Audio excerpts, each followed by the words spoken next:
I'm your boy Camel, and I didn't post a video yesterday because, bear market or not, it's Saturday night and it's time to party. So, I'm not the sort of person that parties often, but it had to be done every once in a while. The internet may be just a passing fad as millions give up on it, says this article from a newspaper back in 2000. And the reason I'm bringing this up is because kind of feels like we're at that moment with Bitcoin at the moment. A lot of people seem to be giving up. A lot of people are upset about it. A lot of people don't really know what they hold. So, imagine if you had have bailed from the internet in 2000, what you would have missed out on. And I've got a chart in a minute to show you about the growth of the internet, so stick around, make sure you see that. Blockchain Backer made an interesting point. He says, if you hear that your doctor tells you, oh yeah, crypto, I just bought a whole bunch of SHIB, that's like a total YOLO top, and you should run away and get out. Well, he said, you wouldn't believe it if I didn't hear it with my own ears, but he just got his hair cut, and his hairdresser told him that she just sold all of her stocks last week. So, is that a bottom indicator? If you went to get your hair cut and your hairdresser told you that they just went all in on Bitcoin or crypto or stock market, whatever, you'd be kind of worried, right? So, I mean, maybe she's very, very good at timing the market, but most probably she isn't. The market risk map for Bitcoin tells us that we're currently only at 1.6 out of 10 for risk. So it might feel like it's going to zero for a lot of people. If you've been watching the channel for a while, you know I'm not in that camp of people that thinks it's going to zero. But in terms of relative risk, if you don't hold any or you want to add to your stack relative to months and months and months and months and months and months and months and months and months before, it hasn't been this low risk to start dollar cost averaging into Bitcoin since the plunge, the old outbreak inspired plunge. We haven't been this low risk since all the way back there, and then before that, since the absolute bottom of the 2018 bear market. So most people, they had no problem buying up here or up here, but down here they get a little bit scared. But I think this is quite a nice illustration to show that perhaps now is the time, if you've been on the sidelines or you're worrying about whether or not you should get into it or whether it's too early, too late. Historically speaking, this is a low risk time. I found this from Plan B. Next 5 years, Bitcoin price will stay below. And then there's a bunch of options. But the reason I'm showing you this, and not because I care about this, I haven't even voted, as you can see. But I saw this comment from Adam Back. You need some bigger numbers. Greater than 1 million blow off top or holding for 5 years, during the 5 years. So, if you don't know who Adam Back is, go and do some research. And if you know, you know, right?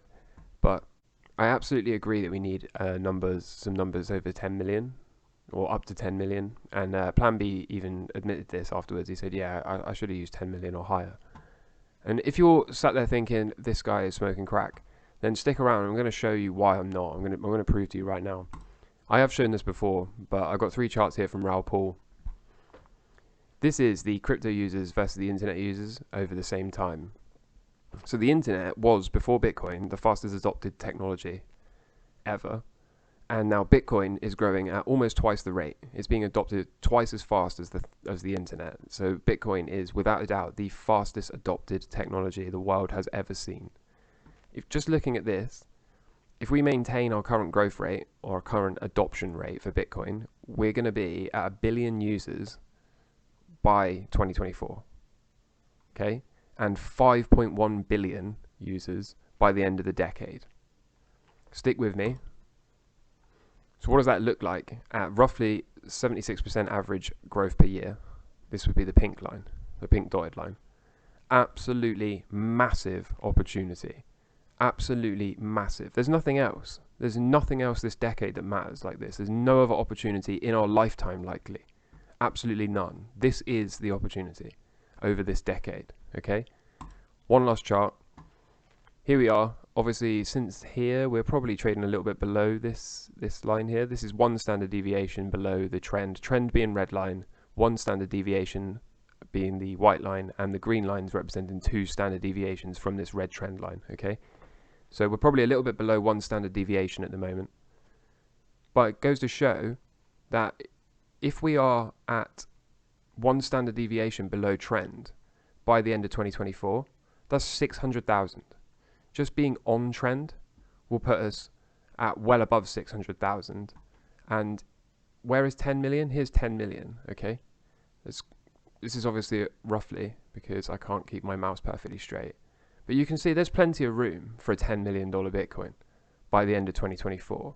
So don't kid yourself into thinking that this can't happen or it's delusional, okay? Don't be the hairdresser that sells everything right at the bottom, okay? If you sold, I haven't got a Bitcoin chart. Where's my Bitcoin chart? If you sold up here, then kudos to you. That's the right time to sell. But how is selling? How far off highs are we?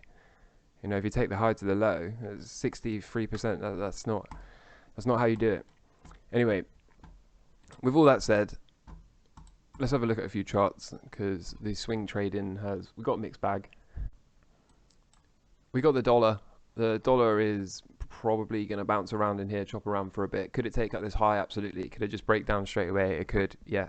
I think we've got to be getting close to a Fed pivot. I think we're fairly close now. Markets are breaking more and more every day. US 10-year yield looks like it's actually topped.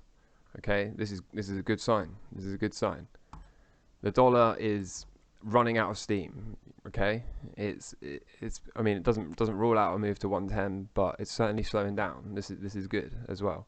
Equity markets running stops and bottoming. So if you've been following the channel, you know I took a long here. This has just wicked me out on my stop, as you can see, and then recovered. So we no longer need this.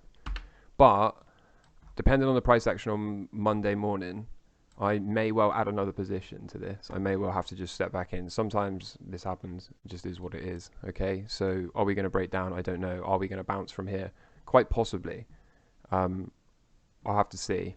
So for now, I'm back to being flat. Gold is back inside this structure, which I like. That's good. Happy days. I want to continue to see this. Like I said before, I don't want to see it spending much time around in here because that would be hard to justify. That'd be hard to justify the bull case for gold whilst that's happening.